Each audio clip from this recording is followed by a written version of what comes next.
پاکستانی قوم ترک drama serial Ertugrul Ghazi کی کس قدر دیوانی ہو چکی ہے، اس کا اندازہ اس بات سے لگایا جا سکتا ہے کہ ہم میں سے ہر کوئی اپنے آس پاس،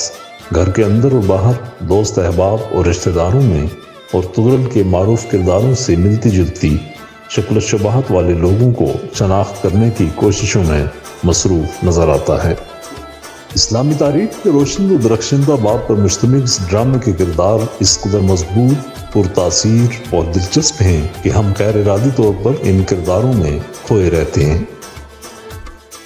ڈرامے کے ہیرو نمبر 1 ارطغرل اور حلیمہ سلطان کی تو بات ہی الگ ہے۔ بامسی، دوان، عبد الرحمن، گندوردو، ترگت اور آرتک صاحب بھی کسی سے کم نہیں ہیں، جن کے چاہنے والوں کی بہت بڑی تعداد موجود ہے۔ ناظرین، سلیمان شاہ کی باروب شخصیت ہو یا آئمہ خاتون جیسا دبنگ کردار،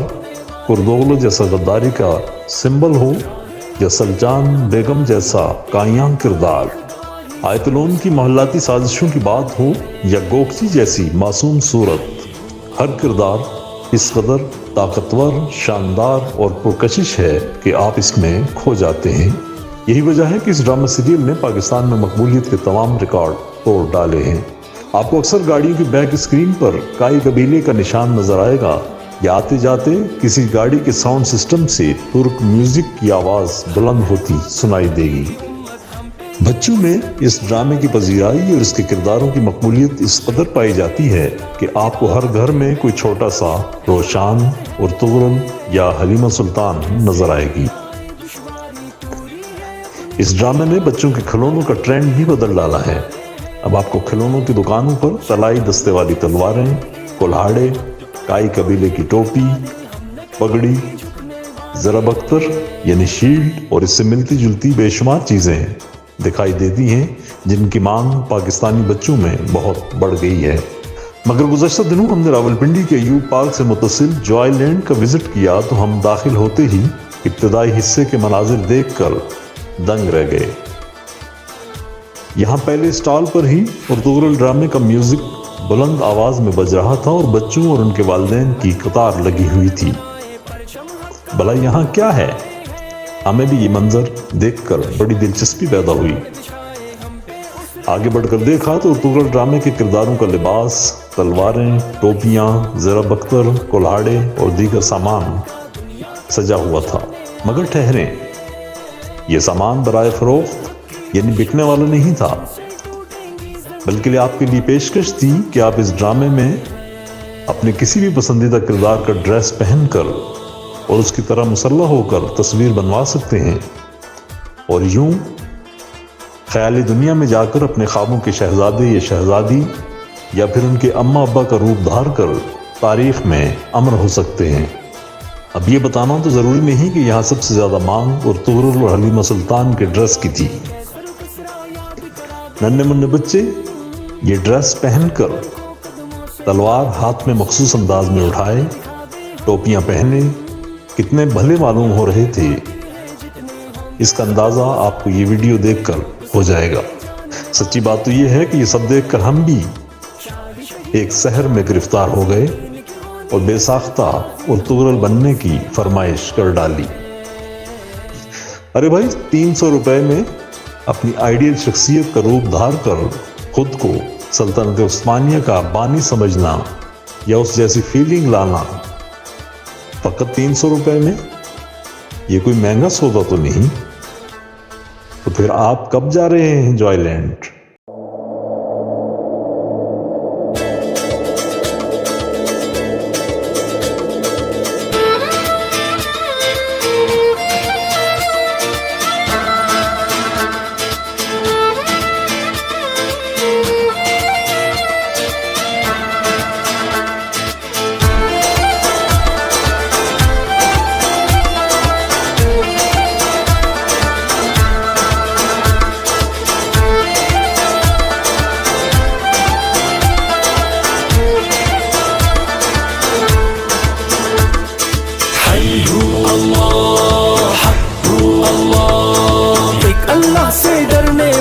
کلمہ نبی کا پڑھنے والے ہیں، دین محمد کے رکھوالے، شمع رسالت محمد کے مت والے ہیں، رگ رگ میں ایمان بسا ہے، سینوں میں قرآن بسا ہے، رب کے آگے جھکنے والے ہیں، راہ حق کے ہیں ہم راہی، دیتی ہے تاریخ گواہی، ظلم سے بڑھ کے لڑنے والے ہیں، حی ہو اللہ حق ہو اللہ۔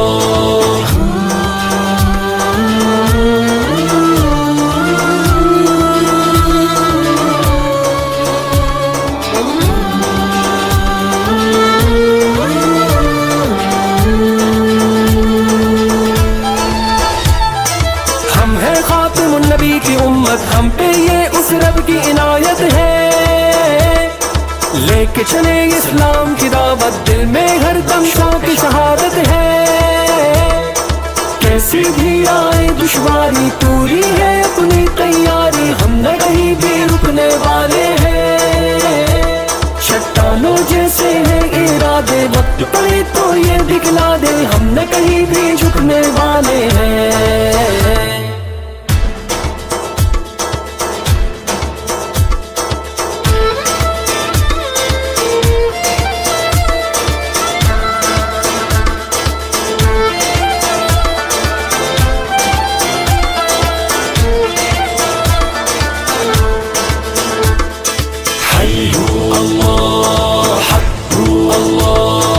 ہمت کو ہتھیار بنائے، پرچم حق کا ہم تو اٹھائے ہیں، دشمن جتنے جال بچھائے، ہم پہ اس رحمت کے سائے ہیں، گہوارہ اسلام امن کا، ہم تو یہ پیغام امن کا دنیا تک پہنچانے آئے ہیں، ہم ہیں حق کی وہ شمشیریں جن سے ٹوٹیں گی زنجیریں، باطل کو سمجھانے آئے ہیں، حی ہو اللہ حق ہو اللہ۔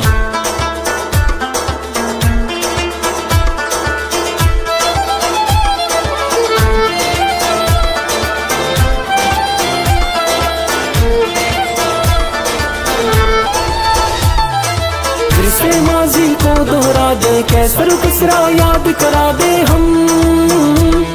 خیبر کو قدموں سے ڈھا دے، پھر سے اپنی شان دکھا دے، ہم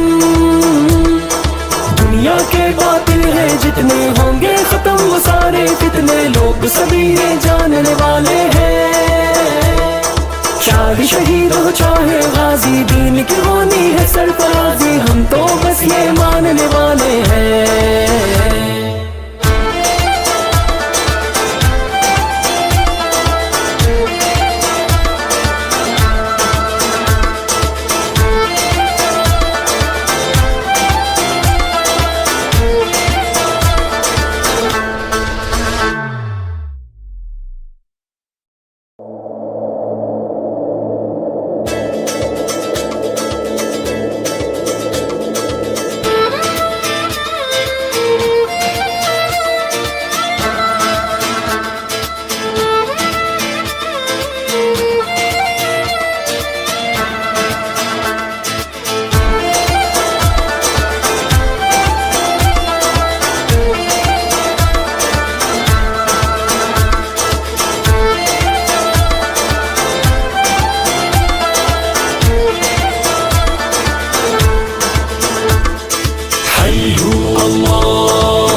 اللہ سے ڈرنے والے، کلمہ نبی کا پڑھنے والے ہیں، دین محمد کے رکھوالے، شم رسالت کے مت والے ہیں، رگ رگ میں ایمان بسا ہے، سینوں میں قرآن بسا ہے، رب کے آگے جھکنے والے ہیں۔